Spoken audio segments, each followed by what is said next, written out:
Sziasztok gyerekek! Tegnap előtt majdnem tragédia történt, ugyanis éppen bent üldögéltem a szobában, és az Andis szaladt nagy lelkesen, vagy izgatottan kiabálva, hogy a kismacska majdnem megfulladt bele, akadt a hálóba, de nem tudja kimenteni, mert megkarmolta, és először még, hogy nem is nagyon foglalkoztam vele, mondtam, hogy hát akkor hagyd majd kimászik, és aztán kimentem én is megnézni azt a kismacskát, hát egyszerűen tragikus helyzetben volt, mert az Andis kapujának a hálója az legalább 3-4 vagy 5-szörösen rá volt a nyakára tekeredve. Nem is tudom, hogy tudta ezt így összehozni, hogy ennyire belegabajodott, és ott kétségbe esetten kapálózott, fújtatott, nem baj volt, és látszólag teljesen reménytelen volt, hogy ezt megoldjuk, mert én is, amikor nyúltam felé, akkor rögtön harapott, meg karmolt, és aztán hát az volt a megoldás, hogy megkértem a feleségem és az édesanyját, hogy így két oldalt így fogják meg azt a hálót, annál fogva emeljék fel a kismacskát, és sajnos ezt be kellett vállalni, hogy a nyakán a húrokkal fölemeljük.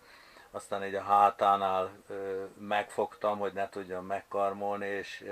jó erősen tartottam, és akkor a kezembe volt egy ilyen kis, vagyis mondjam, körönvágó olló, és akkor szépen elkezdtem nyisszantani a köteleket, és őt mozdulatlanul tartottam, és egy kicsit bele is vágtam a testébe, mert ugye nem lehetett már másképp kivenni, annyira mélyen bele volt neki vágódva a nyakába a kötél, hogy hát lehet, hogy perceken belül megfulladt volna, és aztán, mikor az utolsó kötelet is elvágtam, akkor elengedtem, aztán egy hatalmas nagyot fújtatott, és mind az őrült elmenekült ellenkező irányba. És hát, ahogy ez az életmentés megtörtént, eszembe jutott, hogy gyerekek, pont ilyenek vagyunk mi emberek,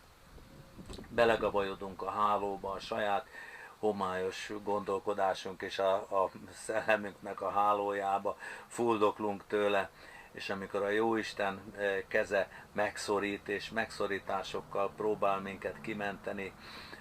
a sokkal nagyobb veszélytől, a haláltól ment meg minket, ugye a szellemi haláltól ment meg minket azzal, hogy megszorításokat és szenvedéseket bocsát ránk, hiszen biztos nem volt élvezet a kismacskának se, hogy én ugye megszorítottam és elvágtam a nyakán, még seb is keletkezett rajta, de ugyanakkor megmenekült az élete, mi is ugye a szenvedések árán menekülünk meg az örök életre, és ugye a kismacska is lehet, hogy ugye lett volna annyi ez, hogy hálásan nyalogatta volna meg a kezemet, hogy megmentettem a kis életét.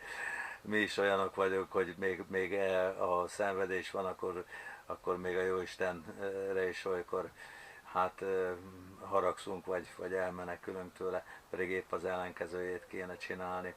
Türelemmel eltűrni, még a megszorítások ideje tart, türelemmel kivárni azt, még levágja a nyakunkról a minket folytogató kötelet, és utána pedig örülni a szabadságunknak és hálát adni neki. Sziasztok gyerekek, köszönöm, hogy ezt meghallgattátok. Hello!